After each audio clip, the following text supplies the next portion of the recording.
Hello. Alright, so today I would like to focus on the Shaos a little bit more and trying to get a little control out of its outputs. So I'm going to run incorrectly right out the gate. I'm going to run a 2-bit to the top right attenuator, 3-bit to the bottom right. It's a waste of attenuators, I would say, but it is a fun source of experimentation because you can see how the voltages weigh against each other and kind of how you can actually slow down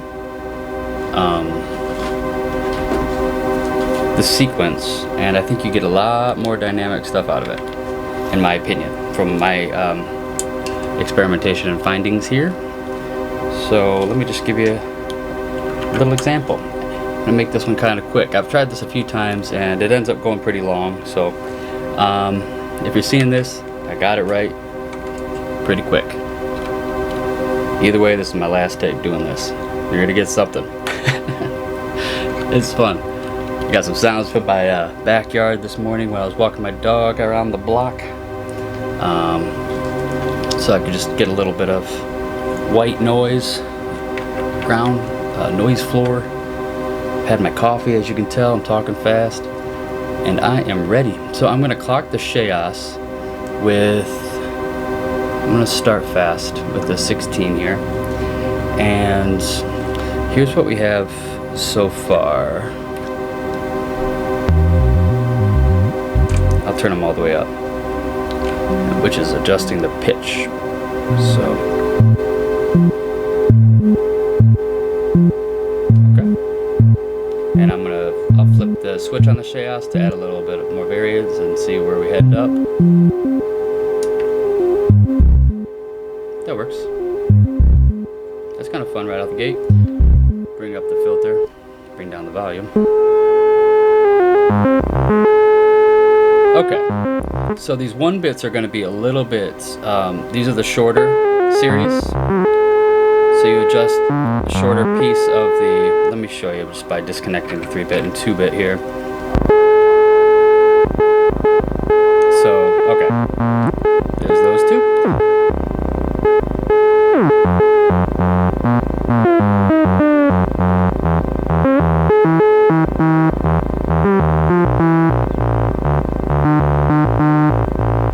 I like to have the lyra in the background to have something to bounce off of, but it's really hard to do sometimes with this being so. And this is strictly just to kind of get ideas flowing because you can connect anything.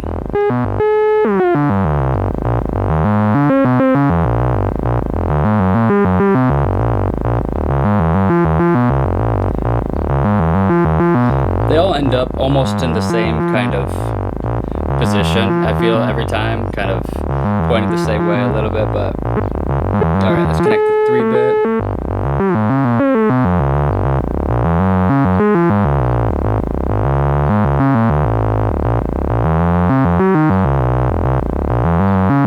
Alright, I'm just going to leave it there for right now and trigger this with the square LFO. I'm going to clock the LFO with 0.25 and I'm going to modify it with 4 right now. I like that at the moment, and then go ahead and connect that square there to the bass, see what happens. I like the wave shape when it's connected to the square to be around 6 o'clock or closer to 6 o'clock, sometimes 9, but bring it as far over to the left as I can. Speed it up a bit.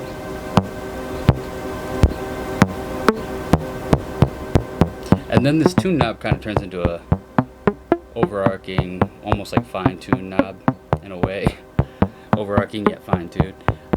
This is very fine. It's very, it's a difficult thing, and I'm not sure why I want to show this because it's kind of a gamble. And I'll turn this to the right. When you turn the LFO to the right, it opens it up.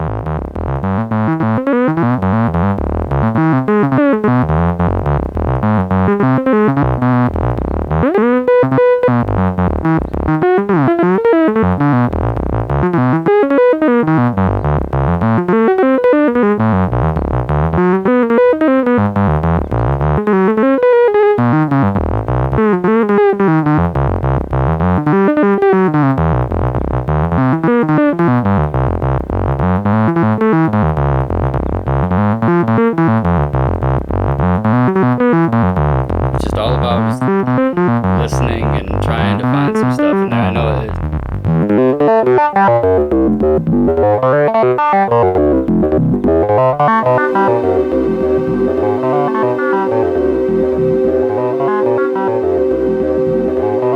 this is not for the sticklers that are trying to be perfectly in pitch. This is definitely just more for putting yourself out there if you want to try something kind of random,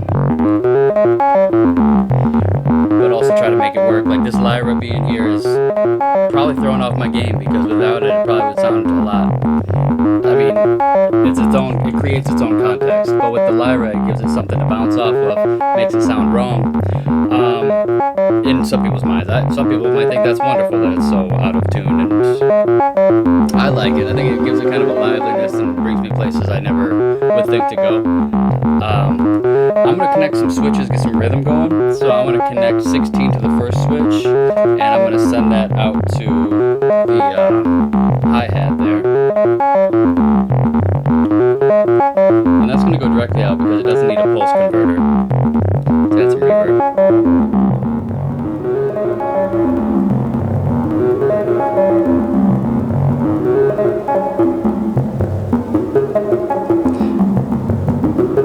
Kind of thin that up a little bit for now. So 16 is going directly out to the hi-hat because it does not need a pulse converter, and then I'm going to connect 8 and 2 to the other switch here, and then that is going to go through a pulse converter. See, what sparked me to do this was to try to do I just wanted to try to get as much randomness out of this as possible. Okay, I was researching like the Krell patch and everything, and I've really been digging that stuff. Like any interview with Todd Barton, check that stuff out. I also, I just recommend it highly. But anyway, I was trying to get random stuff, and I really like the square waves and stuff, and it gives it a good sound.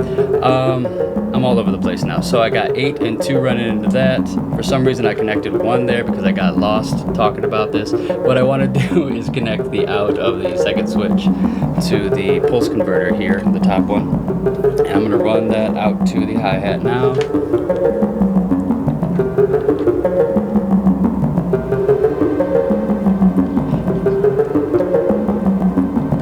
And then what these are going to be tricked by is it's going to be opened up by the Shaos outputs as well. So I'm just going to go directly out here. I'm not going to use the attenuators for this because I've run into problems where I attenuate it too much so it doesn't open up the switch. So I'm going to go just direct 1 bit out here to the 16 clock divider switch here, because I want that to be a little more sparse. I don't want that to come in all the time. And then I'm going to run the 3 bits over to the other switch because I would like that to be a little more active. And so I'm also going to run the outs of these switches to a pulse inverter for the snare drum, which is kind of a tight fit there. It's a hard one to get in. I'm going to try to get at that there. So what do you think? I mean, this is kind of an interesting way to go about it. It's definitely overkill. It's too much attenuator. You could definitely use... I've also tried doing 2 of the Shaos outputs into 1 attenuator, so it's using up 3, which is still a lot, but then you could at least control the relationship between the 2 and then how much you send. But I feel like it gets maybe exponential. I'm not too keen on all this stuff, but I'm just a layman talking. But it can get a little finicky. Like, I'm pretty lucky that I got just this kind of run going on. Anyway, so these are being triggered by the Shaos, and then I have both the switches running out into the inverter, which I will run through the 0.1 capacitor and then out to the snare drum. So I have the hi-hat going straight up, and then the snare drum is inverted. Let's see what these guys sound like. I like using the Shaos to trigger it because it brings it in time with the bass quite a bit.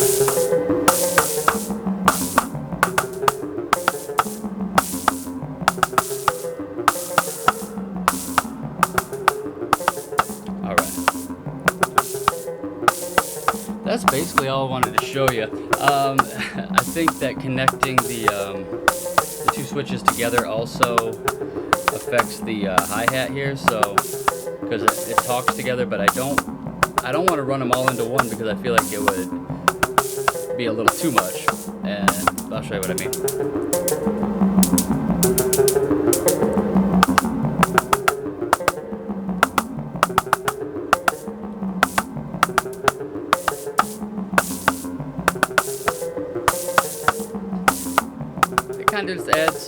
I don't know, it does a little something, it interacts, and I don't quite understand why. I don't know. I'm not really getting an inverted signal there, am I? It's kind of playing exactly what that does until and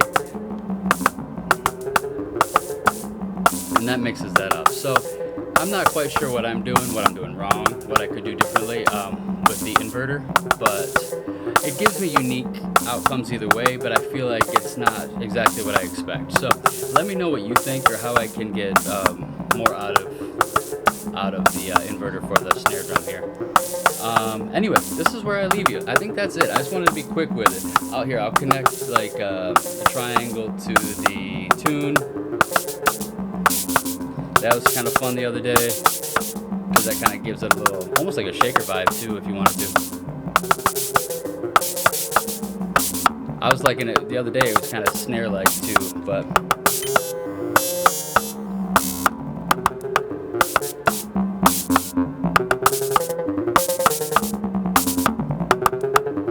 let me adjust the amount. And then it's also fun to run the attenuated Shaos out to I'll do like the tone of the snare drum that kind of amps that up. Kind of walks around with it too, kind of moves around with the other stuff, which gives it a little liveliness as well. But that's kind of all I wanted to show you. I just wanted to open that up in case you hadn't thought about doing that. I hadn't. It kind of popped into my head. And yeah, that's basically all I wanted to do. Just show you this. So I'm just going to mess around with it for a minute, see where it ends up. Actually, I'm going to throw a kick in as well. That's why I left that second pulse converter open. I'm going to connect that to 4 and run that through a pulse converter. I forgot about that.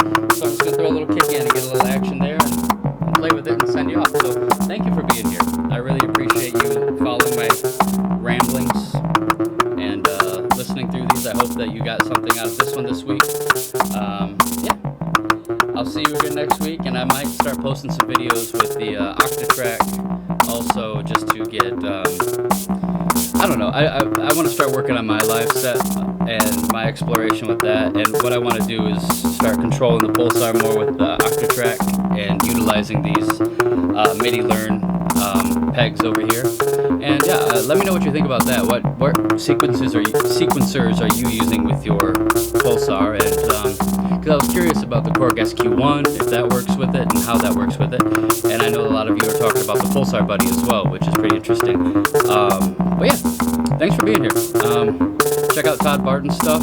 And I haven't said this yet, but check out Vlad's videos if you haven't. I would hope you had before you were here, but you better be.